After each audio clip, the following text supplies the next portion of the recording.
몽골 제국. 몽골 제국은 혹독한 중앙아시아 초원에서 탄생했다.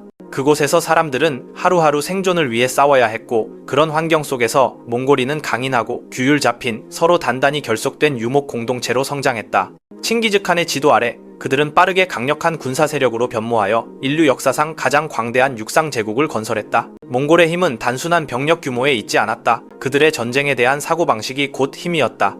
유연한 전술, 과학적인 조직체계, 뛰어난 기마 능력과 궁술은 압도적인 우위를 만들어냈다. 동시에 그들은 정교한 심리전을 구사하여 군대가 나타나기도 전에 공포를 퍼뜨렸다. 정복전쟁에서 몽골군은 종종 적을 약화시키기 위해 주변 지역부터 초토화하는 방식을 취했다. 주민들은 공포에 빠지고 자원은 점차 고갈되며 방어 의지는 붕괴되었다. 그들의 정책은 단호하고 잔혹했다. 항복하면 살려주지만 저항하면 완전히 말살한다는 것이었다. 페르시아, 키예프, 루스, 니샤푸르, 헤라트와 같은 수많은 도시가 이 전략의 비극적 증거가 되었다. 장인과 기술자는 제국을 위해 활용되기도 했지만 대부분의 민간인은 참혹한 결말을 맞이했다. 몽골의 팽창은 아시아와 유럽 전역에 걸쳐 거대한 권력 공백을 만들어내며 중국에서 유럽에 이르는 기존의 정치 질서를 붕괴시켰다. 그러나 이러한 파괴 이후 등장한 팍스 몽골리카 시기는 비교적 평화를 가져와 상업 발전과 문화 교류의 확대를 가능하게 했다. 물론 그 대가는 전 세계적인 인구 감소라는 막대한 희생이었다. 결국 그 거대한 제국도 쇠퇴하여 여러 후계 국가로 분열되었고 점차 그들이 정복했던 문명에 의해 동화되었다. 그럼에도 불구하고 칭기즈칸과 몽골 제국의 유사는 힘이 동시에 파괴와 세계 질서의 재편을 가져올 수 있음을 보여주는 역사적 증거로 여전히 남아있다. 신아시리아 제국. 신아시리아 제국은 고대 근동의 격변 속에서 형성되었다. 그곳에서는 여러 국가가 끊임없이 권력을 두고 다투고 있었다. 많은 제국과 달리 아시리아는 잔혹함을 의도적인 통치 도구로 사용했다. 그들의 목표는 단순히 영토를 제압하는 것이 아니라 심리를 지배하여 피정복 민족들이 지속적인 공포 속에서 살도록 만들고 그 공포로 권력을 유지하는 데 있었다. 신아시리아의 군대는 당대 가장 효율적인 전력으로 평가된다. 그들은 성을 공격하는 전쟁에 능숙했고 투석기와 공성탑 그리고 성벽을 파괴하는 병력을 능란하게 운용했다. 보병, 기병, 전차의 유기적인 협력은 압도적인 우위를 만들어냈고 이를 통해 크고 작은 수많은 적국을 손쉽게 격파할 수 있었다. 그러나 아시리아의 가장 위험한 무기는 칼과 창만이 아니었다. 바로 심리전이었다. 잔혹함은 부수적인 결과가 아니라 정교하게 계획된 전략이었다. 그들은 공포를 조장하는 행위를 공개적으로 과시했고 궁전의 비문과 부조에 새겨 넣어 백성과 적 모두의 마음에 공포를 깊이 각인시켰다. 반란 지도자의 가죽을 벗기고 포로를 말뚝에 꽂으며 참수와 공개 처형을 행한 모습이 널리 기록되어 있다.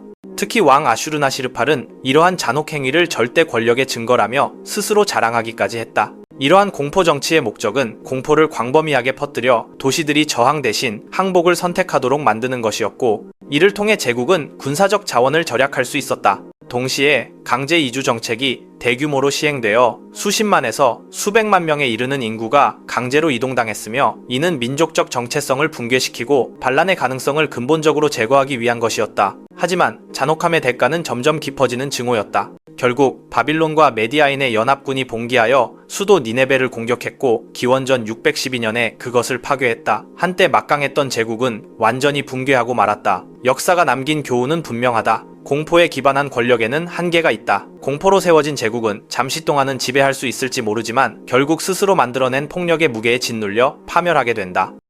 티무르 제국. 티무르는 몽골 제국의 잔재가 여전히 울려 퍼지던 시대적 배경 속에서 등장했다. 그는 스스로를 칭기즈칸의 정신적 계승자라고 자처했다. 서방 세계에서는 타메를란이라는 이름으로 알려져 있다. 중앙아시아에서 출발한 티무르는 권력을 구축하며 피와 불로 점철된 전쟁의 시대를 열어젖혔다. 티무르는 뛰어난 군사 전략가였다. 그는 공포의 힘을 잘 이해하고 있었다. 그의 모든 군사 원정은 항상 체계적인 공포 정책과 연결되어 있었다. 테러는 단순한 도구가 아니었다. 그것은 티무르의 상징이 되었고 그의 군대보다 먼저 퍼져나가는 존재가 되었다. 티무르의 잔혹 행위는 강렬한 상징성을 지니고 있었다. 반대 세력은 단순히 제거되는 것이 아니라 전 세계에 대한 경고이자 본보기로 변했다. 그는 적들의 두개골로 탑을 쌓았다. 이스파한은 그 끔찍한 예다. 약 7만 명이 학살되었고 두개골로 만든 28개의 탑이 세워졌다. 1401년 바그다드에서는 병사 한 명당 머리 2개를 가져와야 했다. 어떤 곳에서는 주민들이 산채로 매장되었고 어떤 곳에서는 사람들이 벽 속에 갇혀 서서히 죽어갔다. 그의 인구 정책 또한 극도로 가혹했다. 수많은 학살이 무차별적으로 자행되었고 때로는 몽골인들보다 더 잔혹했다. 그럼에도 티무르는 뛰어난 장인과 기술자들은 살려두었고 그들을 강제로 사마르칸트로 이주시켜 수도 건설에 동원했다. 티무르의 파괴 규모는 실로 엄청났다. 약 1700만 명이 사망한 것으로 추정된다. 이는 당시 전 세계 인구의 약 5%에 해당하는 수치였다. 인류 역사에서 보기 드문 수준의 파괴였다. 그러나 그의 제국은 지속 가능하지 않았다. 그것은 공포와 절대적인 개인 권력 위에 세워진 국가였다. 티무르가 죽자 충성은 사라졌고 공포 또한 함께 사라졌다. 제국은 빠르게 붕괴되고 해체되었다. 티무르의 유산은 파괴의 유산이었다. 그는 극단적인 잔혹한 힘의 상징이 되었다. 그리고 역사는 분명한 교훈을 남겼다. 폭력과 테러 위에 세워진 제국은 온 세상을 떨게 만들 수 있을지 몰라도 결코 오래 지속될 수는 없다는 것이다.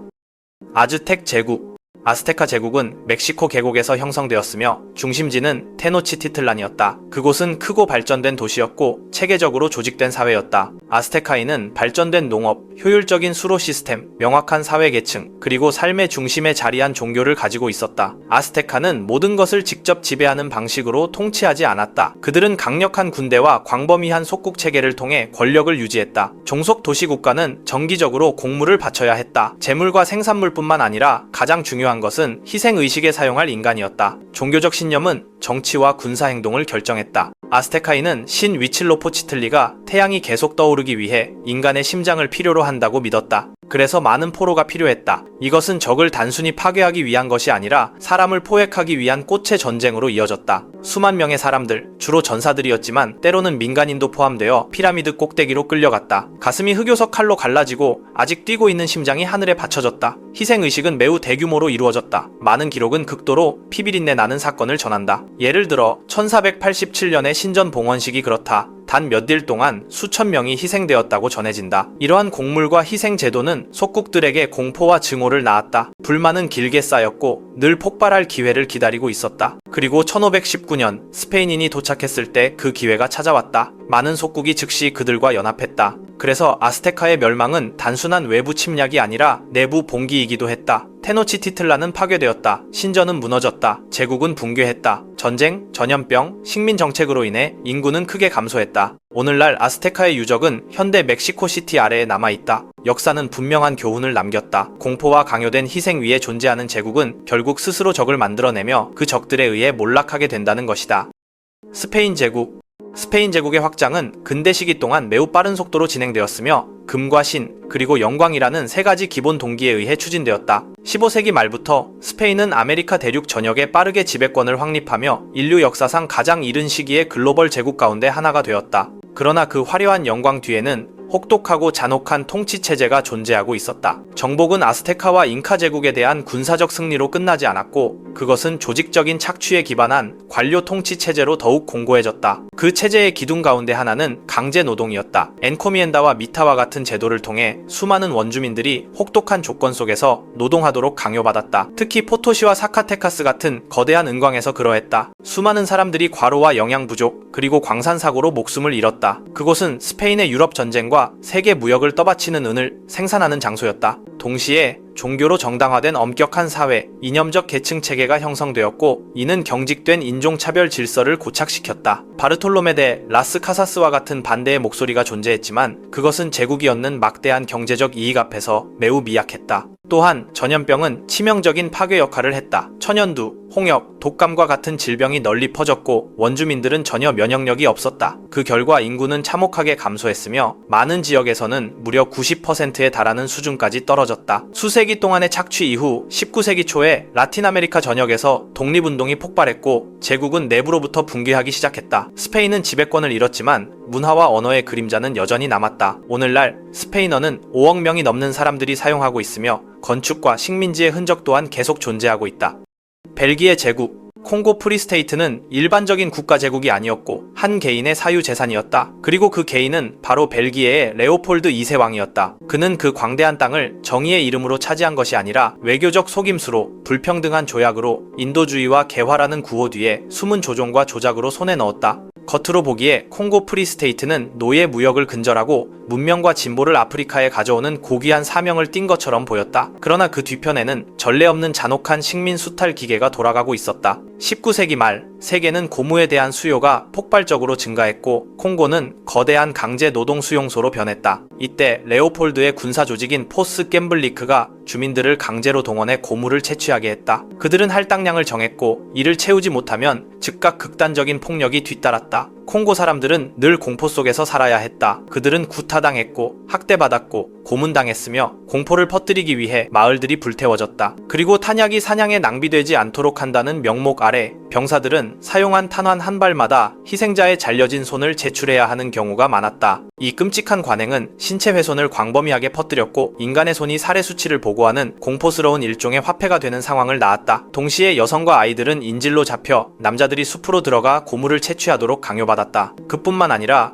기아, 과로, 그리고 체계적인 폭력이 겹치며 심각한 인구 붕괴가 일어났다. 연구자들은 약 500만에서 1300만 명이 사망한 것으로 추정한다. 이는 근대사에서 가장 큰 인도주의적 비극 가운데 하나였다. 결국 언론의 탐사 보도와 선교사와 활동가들이 남긴 사진과 기록 덕분에 진실이 폭로되었고 레오폴드는 통치권을 포기할 수밖에 없었다. 1908년 콩고는 공식적으로 벨기에의 식민지로 병합되었지만 그 상처는 결코 완전히 치유되지 않았다. 콩고 프리스테이트의 유산은 역사에 남은 거대한 경고다. 문명이라는 이름으로 탐욕이 숨겨지고 인간이 착취의 도구로 전락할 때 범죄는 체계적인 형태로 발전하며 그 대가는 수많은 생명으로 돌아온다는 것이다.